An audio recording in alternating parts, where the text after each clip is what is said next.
Assalamualaikum warahmatullahi wabarakatuh. Selamat siang dan berjumpa kembali bersama saya Nur Aziz Andika, masih di mata kuliah Mekanika Solid, dan kali ini kita lanjutkan di tegangan geser akibat gaya transversal untuk video yang kedua. Berikut adalah outline dari presentasi kami, jadi kali ini kita akan masuk kepada penurunan rumus dari tegangan geser itu sendiri. Untuk melakukan penurunan rumusnya, marilah kita mulai dengan mengambil sebuah contoh kasus balok di mana ada A dan B, perletakan A sendi, B roll dengan beban terbagi merata di sepanjang A sampai dengan B, sini 6 meter dan dari sini ke sini 2 meter.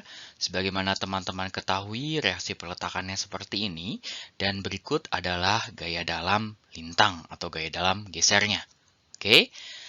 Lalu, mengingat ini di mata kuliah Mekanika Solid, kali ini balok yang selama ini kita pelajari berupa garis-garis saja, yaitu garis tepatnya adalah garis berat atau garis sumbu dari balok tersebut. Sekarang kita tinjau balok tersebut memiliki ketebalan atau lebih tepatnya tinggi dari balok itu tersendiri. Lalu ke arah sananya ada yang namanya lebar, gitu ya. Dan ke arah sininya disebut memanjang atau arah panjangnya. Katakanlah kita mengambil DX, area DX itu dari sini ke sini, gitu ya. Ini kita ambil kotak kecil di sini.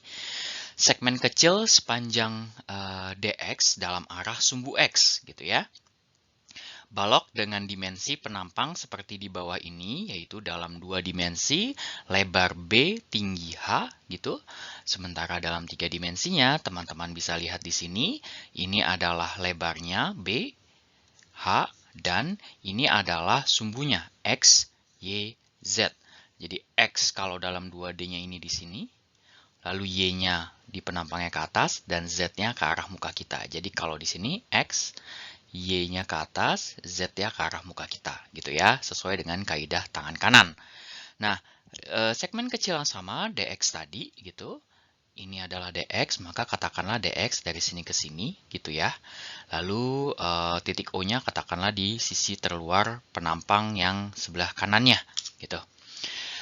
Perhatikan V, gaya dalam geser di sepanjang DX. Sebagaimana kita ketahui, V di GX ini positif, tandanya dia berada di atas sumbu gitu ya, digambarkannya. Dan, sorry, kalau saya gambarkan seperti ini gitu ya, positif, sebelah kirinya turun ke bawah gitu.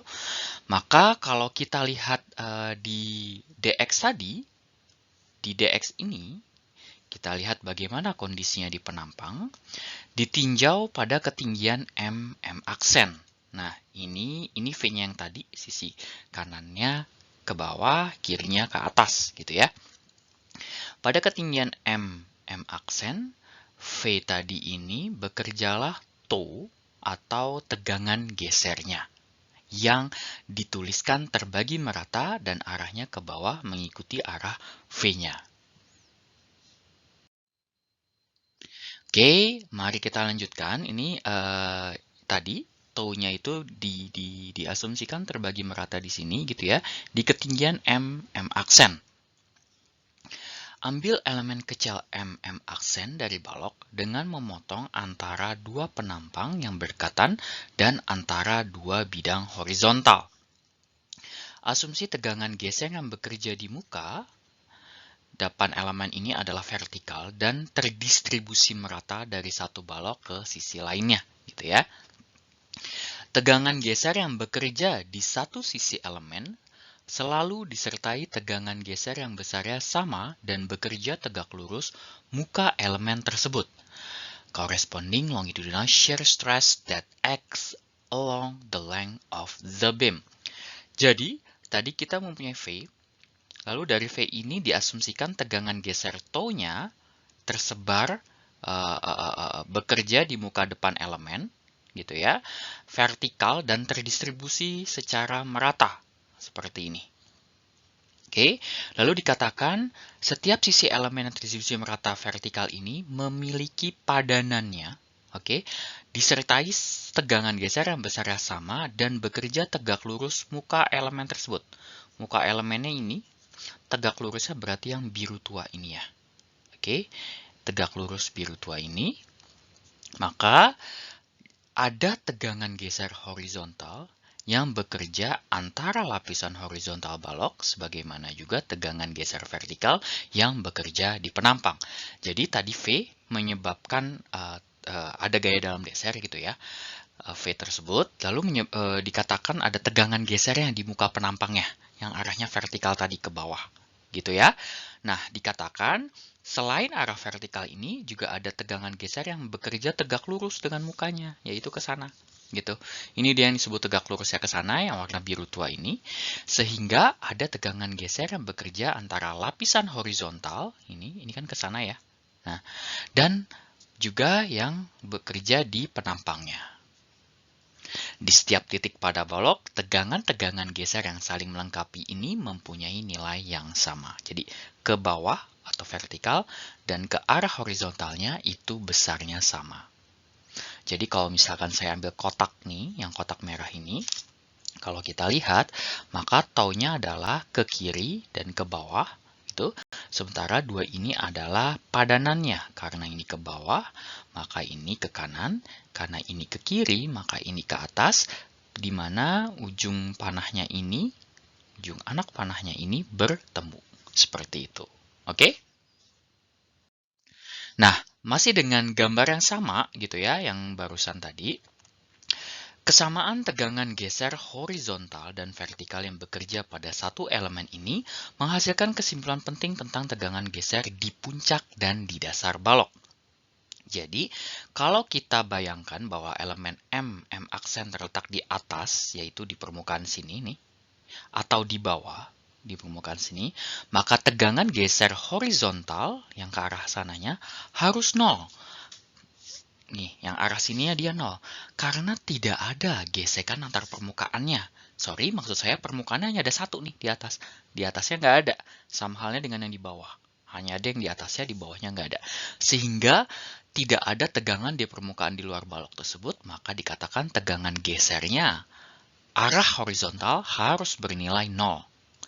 Karena itu, tegangan geser vertikal juga harus 0 di lokasi tersebut, atau dengan kata lain, pada Y sama dengan plus minus H per 2, Y sama dengan 0 pada garis penampang ya, garis berat penampang. Di sini nih, di Z-nya. Oke, Y sama dengan plus minus H per 2, ini minus H per 2, tegangan gesernya gitu ya, di permukaan sini dan di sini nilainya 0. Nah, dari tadi kita sudah lihat gitu ya. Sekarang mari coba kita mulai penurunan formulasi tegangan gesernya. Dengan hipotesis, tegangan geser yang timbul pada balok bekerja pada penampang balok dan sepanjang bidang arah longitudinalnya. Tadi ada arah vertikalnya, ada korespondingnya yang tegak lurus yaitu di arah longitudinal, gitu ya. Formulasi geser diturunkan dengan meninjau kesetimbangan gaya-gaya horizontal dari sebagian dx tadi, gitu, di area dx ini. Jadi kalau misalkan ini baloknya dengan H gitu ya, memiliki ketebalan dengan sumbu X demikian, maka kalau dengan saya ambil sendiri, sama di potongan arah sininya gitu, katakanlah ini X, lalu ini adalah DX yang kita ambil tadi, gitu. M1 di atas, N1 di bawah, bedakan dengan yang tadi ya, M dan M aksen sebelumnya di suatu ketinggian tertentu. Sekarang berbeda, M1 di sini, N1 di sini, gitu. Maka, sebagaimana teman-teman ketahui, kalau kasusnya seperti ini, dia ada lenturnya. Oke, di sebelah kirinya M, di sebelah kanannya M plus DM. Di kanan dan kirinya ada V dan V plus DV. Seperti itu. Oke? Maka formulasi geser diperuntukkan batang prismatik lurus, bahannya homogen. Jadi homogen tuh entah baja saja, kayu saja, atau satu jenis material saja. Dan pada fase yang berperilaku elastis linier. Jadi kita masih hanya membahas di fase, jadi formulasi ini terbatas pada kondisi atau hipotesisnya di yang masih berperilaku elastis linier. Oke, Jadi ini diulangi kembali sumbu X, M, DM, M1, N1, sorry, dengan lebar DX ini, selebar DX ini gitu ya. V plus DV, maka kalau kita ambil hanya DX-nya saja, seperti ini gitu ya. Dan ini adalah ketinggian hanya, sumbu X saya gambarkan kembali, maka kalau kita, sebagaimana kita ketahui untuk kasus penampang persegi panjang, garis berat yang warna hijau putus-putus ini berada di ketinggian H/2, gitu ya. Maka M barusan dengan M plus DM tadi, bisa kita gambarkan menjadi tegangan seperti ini, gitu ya. Ingat di bagian tegangan lentur murni dan waktu kita belajar tegangan lentur murni bahwa panahnya keluar, ini seperti ini, maka ini panahnya keluar, tarik jadinya ke atas menuju berarti tekan. Yang sebelah sini kebalikannya, yang atas sama masih tekan juga, yang bawahnya keluar. Jadi arahnya gini, gitu ya. Kalau kalian perhatiin, lihat baik-baik dan amati baik-baik arah anak panahnya. Nah, ini dikatakan perhatikan anak panah dengan seksama. Ini kita tinjau misalkan sebuah titik di ketinggian P1, di sebuah titik di ketinggian tertentu, maksud saya, katakanlah dinamakan P1 yang berwarna kuning ini. Oke, jadi baik, PP1 tersebut berada pada jarak Y1 dari permukaan netral atau dari sumbu garis berat penampang tersebut, gitu ya. Nah, kalau kita lihat lagi tampak samping elemen dari penampang tersebut, kali ini agak terpotong gitu pada bagian sini ya saja, di mana kita melihat dari PP1 ke atas, gitu ya. Berarti bagian yang ini. Dengan demikian kita memiliki sigma 1 di sini, areanya, sigma 2 di kanannya, lalu ada tau yang bekerja di sini. Dengan demikian, kalau kita ubah menjadi prinsip gaya-gaya, tegangan tadi diubah menjadi gaya, katakanlah di sebelah kiri menjadi F1 menuju kanan dan panah dari kanan ke kiri F2 di sisi kanannya, dan di sisi bawahnya yang tadi terdapat tau itu menjadi F3. Gitulah kita peroleh nanti kesetimbangan gaya sigma Fx sama dengan nolnya bisa kita dapatkan. Jadi di sini kalau kita lihat F1 dan F2, F1 dan F2 merupakan tegangan lentur gitu ya. Kita sudah tahu kalau F1 berarti sigma 1 dA, My per I dA gitu ya. Lalu F2-nya adalah sigma 2 dA, M plus dM dibagi I dikali Y dA. Jadi, kalau kita buat sigma Fx sama dengan 0, berarti kalau ini positif gitu ya, kita peroleh F1 tambah F3 kurang F2 sama dengan 0, sehingga F3 adalah F2 dikurangin F1. Jika kedua ini dikurangi, maka akan tersisa F3 diperoleh dm per I integral YdA, karena tinggal YdA-nya ini saja yang masih dalam fungsi, gitu ya. Lalu sebelum kita masuk ke tegangan ke penurunan yang tadi, kita kembali dulu ke definisi dari tegangan itu sendiri apa. Gaya adalah stres kali area, atau gaya adalah tegangan dikalikan dengan luasan. Waktu kita mempelajari tegangan normal, yang kita lihat di sini tegangan aksialnya aja dulu ya. Intensitas gaya yang bekerja dalam arah normal tegak lurus dari sebuah luasan delta A. Katakan ini delta A. Sehingga tegangan normalnya adalah N dibagi delta A. Mudah ya, karena delta A ini yang tegak lurus dari N-nya.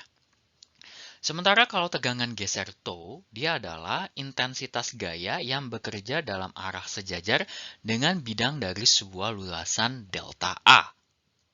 Sehingga kalau kita perhatikan lagi di kayu ditumpuk tanpa lem, lalu kayu ditumpuk tanpa lem tadi setelah dibebani ada proses sliding di sini gitu ya. Kita ambil contoh yang di video sebelumnya. Jadi kalau misalkan kita gambarkan 3 dimensi, katakanlah ini hanya ada 2 lapis gitu ya. Ini B, ini H, gitu. Katakan 2 lapis. 2 lapis yang di bawah dijadikan 1. Memang agak beda ya saya buatnya. Lalu terjadi pergeseran, gitu kan ya. Yang atas geser ke belakang. Nah, yang warna biru di arsir ini adalah area tergesernya. Jadi dengan demikian, kalau area tergesernya ini kita katakanlah delta A merupakan B dikalikan dari sini ke sini, katakanlah dia delta X yang sedang kita tinjau gitu, maka inilah yang disebut sebagai affected area dari tegangan geser kalian. Nah, affected area ini maka kita bisa hitung tow atau tegangan geser tow adalah force yang terjadi gitu ya, tentu yang arah horizontal yang menyebabkan perubahan tersebut, pergeseran arah horizontal tersebut dibagi dengan areanya, yaitu B kali dx, sehingga tau adalah F dibagi B kali dx.